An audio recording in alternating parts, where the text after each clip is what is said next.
बघ आता या मैदानात खिलार किती आहे ती प्रकार कोणता कोणता आहे बैल सोडते ती कशी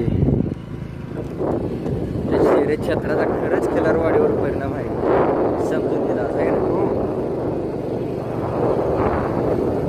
प्रत्येक गोष्टीत बारकावा विचार केल्याशिवाय कळत नाही